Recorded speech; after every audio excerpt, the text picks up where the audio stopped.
1969 കോൺഗ്രസ് ഭിന്നിപ്പിന് ശേഷം ഇന്ദിരാഗാന്ധിയോടൊപ്പം നിലയുറപ്പിച്ച് അപ്രതീക്ഷിതമായി വടകര പാർലമെൻറ്റിലെ കോൺഗ്രസ് സ്ഥാനാർത്ഥിയായി വന്നത് മുതലാണ് ഉണ്ണിയേട്ടനെ ഞങ്ങൾ പരിചയപ്പെടുന്നത്.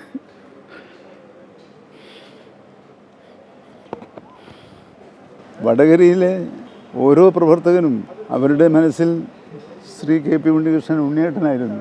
ഓരോരുത്തരെയും വ്യക്തിപരമായി തന്നെ സ്നേഹിക്കുകയും ചെയ്തിരുന്നു. അത്ര ഹൃദയബന്ധം കാത്തുസൂക്ഷിക്കാൻ അപൂർവം ചില നേതാക്കന്മാർക്കേ കഴിഞ്ഞിട്ടുള്ളൂ. അതിലൊരു ഉന്നതിയിൽ നിൽക്കുന്ന നേതാവാണ് ശ്രീ കെ.പി. ഉണ്ണികൃഷ്ണൻ.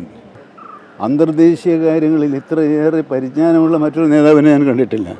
കാണാപ്പാടമാണ് അദ്ദേഹത്തിന്. അതെല്ലാം വിജ്ഞാനത്തിൻ്റെ അറിവിൻ്റെ ഒരു സാഗരമായി ഞങ്ങളുടെ മുമ്പിൽ ഞങ്ങൾക്ക് നേതൃത്വം നൽകിയ ഒരു മാർഗദർശിയായ ശ്രീ കെ.പി. ഉണ്ണികൃഷ്ണൻ്റെ നിര്യാണം എന്നെ സംബന്ധിച്ചിടത്തോളം, എൻ്റെ വീട്ടുകാരെ സംബന്ധിച്ചിടത്തോളം വളരെ വേദനാജനകമാണ്.